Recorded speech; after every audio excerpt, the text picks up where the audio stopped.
শত বছরের খরস্রোতা নদের এখন এমন দশা।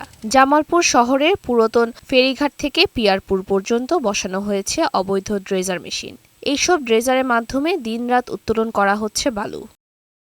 বেপরোয়া বালু উত্তোলনের কারণে হুমকির মুখে রয়েছে ব্রহ্মপুত্র সেতু, জামালপুর ময়মনসিংহ মহাসড়ক, ফসলি জমি, বাড়িঘর সহ সরকারি বেসরকারি গুরুত্বপূর্ণ স্থাপনা। স্থানীয়রা বলছে, এভাবে বালু উত্তোলন অব্যাহত থাকলে বর্ষার মৌসুমে নদী ভাঙন ভয়াবহ রূপ নেবে, যার ফলে ইজারা বাতিল সহ নদ থেকে বালু উত্তোলন বন্ধের দাবি স্থানীয়দের। এভাবে বালু উত্তোলন করে কৃষি জমি, আবাদি জমি সহ কৃষকের মুখের হাসি বন্ধ করে দিয়েছে।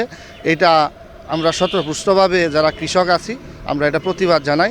অবৈধ বালুর কারণে আমাদের এই মহাসড়কটা ঝুঁকিপূর্ণর মধ্যে আছে। এই যে নদীর ভাঙ্গে নিতে আছে, এই জোর জামা সম্পূর্ণ গেলে খাবো কি করে? প্রশাসন দেখলে চলে যায়, যান প্রশাসন জায়গা তার বালু উঠা।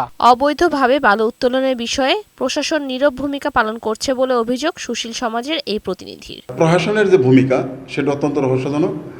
প্রশাসন এখানে দেখেও না দেখার ভান করতেছে, যে কারণে এই অবৈধভাবে বালু উত্তোলন জামালপুরে কোনোভাবে বন্ধ হচ্ছে না। বালু উত্তোলনের কথা স্বীকার করে জামালপুর সদর উপজেলা নির্বাহী কর্মকর্তা বলেন, প্রশাসনের পক্ষ থেকে নিয়মিত অভিযান চলছে, জরিমানা করা হচ্ছে। আমরা নিয়মিত অভিযান পরিচালনা করছি এবং ভবিষ্যতে আমরা শেরপুরের সাথে যৌথভাবে আমরা আইন শৃঙ্খলা বাহিনী, আর্মি, বিজিবি এবং পুলিশ নিয়ে যৌথ অভিযান পরিচালনা করার জন্য আমরা কমিটেড আছি। শাজরিয়া লাইজা, বৈশাখী সংবাদ।